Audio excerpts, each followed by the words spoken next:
তাদের জন্য একটি দারুণ আপডেট, সেটা হলো ইউআইআইসি এর তরফ থেকে নতুন নিয়োগ বিজ্ঞপ্তি জারি হয়েছে। অর্থাৎ সরকারি দপ্তরে তোমাদের এই নিয়োগটি করা হচ্ছে, যেখানে তোমরা যে কোনো রাজ্য থেকে আবেদন করতে পারবে। তুমি যে রাজ্য থেকে বিলং করছো, অর্থাৎ তুমি যদি ওয়েস্ট বেঙ্গল থেকে বিলং করো, তুমি ওয়েস্ট বেঙ্গলের মধ্যেই তুমি পোস্টিং পেয়ে যাবে। তুমি যদি ওড়িশা থেকে বিলং করো, তাহলে ওড়িশার মধ্যেই তুমি পোস্টিং পেয়ে যাবে। এছাড়া তোমরা যে রাজ্য থেকে আবেদন করবে, সেই রাজ্যের মধ্যেই তুমি পোস্টিং পেয়ে যাবে। সম্পূর্ণ গুরুত্বপূর্ণ তথ্য থাকবে এই ভিডিওতে। তোমরা জানো আমি প্রতিনিয়ত তোমাদের বিভিন্ন আপডেট গুলো প্রোভাইড করে থাকি, আর এরকমই যদি গুরুত্বপূর্ণ আপডেট পেতে চাও, তার জন্য অবশ্যই চ্যানেলটাকে সাবস্ক্রাইব করে রাখবে, বেল আইকনটাকে অল করে রাখবে। তো চলো ভিডিওটা শুরু করছি। তো বন্ধুরা, আমি পিডিএফটা ওপেন করে নিয়েছি। এখানে তোমরা দেখতে পাচ্ছ যে তোমাদের এখানে আবেদন করতে গেলে সম্পূর্ণ অনলাইন মোডে তোমাদের আবেদন করতে হবে, এবং এর জন্য দুটো সেকশন ভাগ করা আছে। একটি হচ্ছে যারা এনরোল অলরেডি করে রেখেছে তাদের জন্য এই সেকশনটা, আর যারা ফ্রেশ স্টুডেন্ট তাদের জন্য হচ্ছে এই সেকশনটা। তো তোমরা যদি ফ্রেশ স্টুডেন্ট হয়ে থাকো, তাহলে তোমরা এই সেকশন থেকে তোমাদের এখানে তোমাদের যেরকম ভাবে স্টেপগুলো বলা হয়েছে, সেই স্টেপগুলোই তোমাদের এখানে অবলম্বন করতে হবে। তো প্রথম যে স্টেপটা সেটা হলো তোমাদের, এটা হলো অফিসিয়াল ওয়েবসাইট, এখানে ভিজিট করতে হবে। সেখানে তোমাদের স্টুডেন্ট অপশনে ক্লিক করতে হবে এবং স্টুডেন্ট রেজিস্টার্ড, তারপরে কমপ্লিট স্টেপ 1 প্রসেস তোমাদের করতে হবে।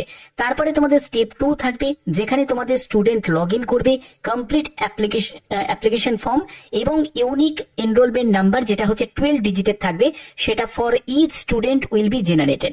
তো এটা কিন্তু তোমাদের আফটার কমপ্লিট করার পরে তোমাদের এই এনরোলমেন্ট নাম্বারটা তোমরা পাবে, ইউনিক এনরোলমেন্ট নাম্বার, এবং যেটা দিয়ে তোমরা লগ ইন করতে পারবে এবং এখানে তোমরা সার্চ করতে পারবে। তোমাদের এই যে নিয়োগটি করা হচ্ছে সেটা ইউআইআইসি এর তরফ থেকে, অর্থাৎ ইউনাইটেড ইন্ডিয়া ইন্স্যুরেন্স কোম্পানি লিমিটেডের তরফ থেকে, যেটি সরকারি অধীনস্থ সংস্থা। ঠিক আছে, এই নিয়োগটি করা হচ্ছে।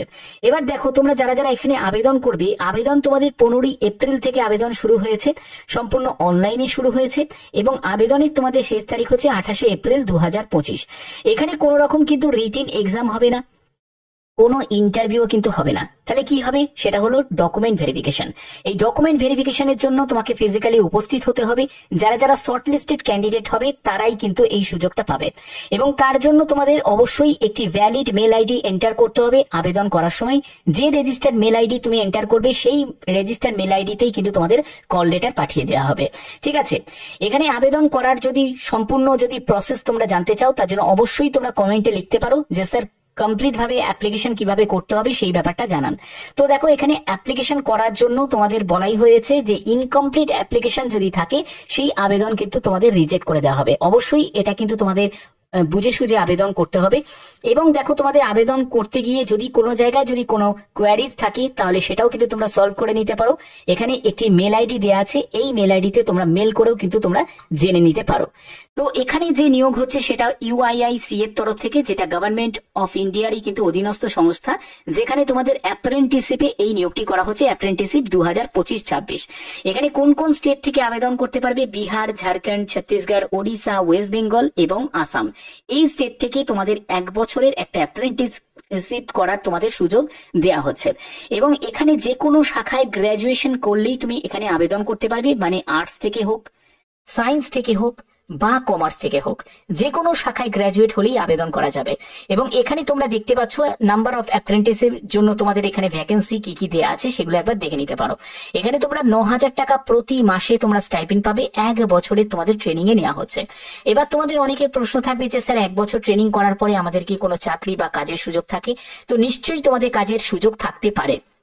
ঠিক আছে, এই ব্যাপারে কিন্তু অফিসিয়ালি কোনোটাতেই বলা থাকে না, কিন্তু যদি অ্যাপ্রেন্টিসশিপ করো তোমরা এর জন্য কিন্তু বেনিফিট পাবে। ঠিক আছে, এবং দেখো, এখানে ন্যূনতম বয়স হচ্ছে 21 বছর এবং ম্যাক্সিমাম বয়স হচ্ছে 28 বছর। অবশ্যই রিজার্ভেশন আছে, এসসি, এসটি, ওবিসি, পিডাব্লিউবিডি প্রত্যেকের জন্য কিন্তু রিজার্ভেশন করা আছে। এবং 1 বছরের ট্রেনিং তোমরা প্রত্যেকে আবেদন করতে পারো।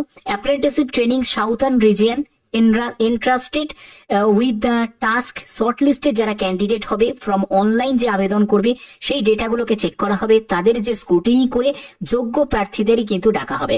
এখানে তোমাদের সিলেকশন করার জন্য বলছে যে percentage of marks secure in the qualifying examination, অর্থাৎ তুমি যে যোগ্যতায় এখানে আবেদন করছো, মানে গ্রাজুয়েশন যোগ্যতা, সেই গ্রাজুয়েশন যোগ্যতা তোমার পার্সেন্টেজ অফ মার্কসের ভিত্তিতেই তোমাদের শর্ট লিস্টেড করা হবে। ঠিক আছে, এবার এখানে দেখো পরবর্তী কি বলা হচ্ছে, পরবর্তী যেটি বলা হচ্ছে shortlisted candidate will appear the person verification documents, অর্থাৎ তোমাদের ডকুমেন্ট ভেরিফিকেশনের জন্য তোমাদের উপস্থিত হতে হবে, যেটা ইউনাইটেড ইন্ডিয়া ইন্স্যুরেন্স কোম্পানি লিমিটেডের তরফ থেকে এইটা অর্গানাইজ করা হবে এবং যোগ্য প্রার্থী তারাই কিন্তু সুযোগ পাবে। স্টেপগুলো অবশ্যই তোমাদের বুঝিয়ে দিয়েছি, কারা কারা আবেদন করতে পারবে প্রত্যেকটি তথ্য তোমাদের কাছে তুলে ধরেছি এবং তোমাদের বলে রাখি এখানে কিন্তু মেল ফিমেল বোথ ক্যান্ডিডেটই আবেদন করতে পারবে। এটা কিন্তু প্রত্যেকের জন্য একটা বড় অপরচুনিটি। যদি আবেদন করতে চাও অবশ্যই আবেদন করতে পারো, কারণ এখানে আবেদন করলে তোমরা যদি এই অ্যাপ্রেন্টিসশিপটা করতে পারো এর জন্য বেনিফিট কিন্তু তোমরা পাবে। এবং তোমাদের বলে রাখি এখানে কি কি ডকুমেন্টস কিন্তু রিকোয়ার্ড আছে সেটা অবশ্যই তোমাদের জেনে রাখাটা দরকার। তো প্রথমত তোমাদের বলে রাখি ডেট অফ বার্থের সার্টিফিকেট, এগুলো কিন্তু সবই ডকুমেন্ট ভেরিফিকেশনের সময় কিন্তু প্রয়োজন হবে। ডেট অফ বার্থের সার্টিফিকেট বা তোমাদের 10th এর অ্যাডমিট কার্ড যেখানে তোমাদের ডেট অফ বার্থ মেনশন করা আছে। ওকে, তারপরে হচ্ছে তোমাদের এডুকেশন কোয়ালিফিকেশন, যা এডুকেশন কোয়ালিফিকেশন তোমার আছে সেই এডুকেশন কোয়ালিফিকেশন তোমাদের লাগবে। শুরু করবে মাধ্যমিক থেকে, মাধ্যমিক, উচ্চ মাধ্যমিক, গ্রাজুয়েশন যা যোগ্যতা আছে সেই যোগ্যতার কিন্তু সার্টিফিকেট, ঠিক আছে, সার্টিফিকেট আর হচ্ছে তোমাদের মার্কশিট, সার্টিফিকেট আর মার্কশিট এই দুটোই কিন্তু তোমাদের প্রয়োজন হবে। এবং তোমাদের লাগছে হচ্ছে তোমাদের কাস্ট সার্টিফিকেট, সেটাও কিন্তু তোমাদের লাগবে। যে কোনো একটি গভর্নমেন্ট আইডি প্রুফ সেটাও কিন্তু তোমাদের প্রয়োজন হচ্ছে, সেটা আধার কার্ড দিতে পারো, প্যান কার্ড দিতে পারো, ভোটার কার্ড দিতে পারো, যে কোনো একটি তোমাদের আইডি প্রুফ লাগছে এবং তোমাদের ফটো সেটাও কিন্তু তোমাদের প্রয়োজন হচ্ছে। এই সব ডকুমেন্টস অবশ্যই তোমাদের রেডি রাখতে হবে আবেদন করতে গেলে। বাদবাকি তোমাদের আবেদন রিলেটেড যদি কোনো রকম কোনো কোয়ারিজ থাকে অবশ্যই তোমরা কমেন্ট করতে পারো, যে কোনো কমেন্টের উত্তর আমি দেওয়ার প্রবণতা রাখি। যখনই কোনো আপডেট আসবে সেই আপডেট তোমরা যদি পেতে চাও তাহলে অবশ্যই চ্যানেলটাকে সাবস্ক্রাইব করে রাখবে, বেল আইকনটাকে অল করে রাখবে। এখনের মতো এটুকুই, টাটা।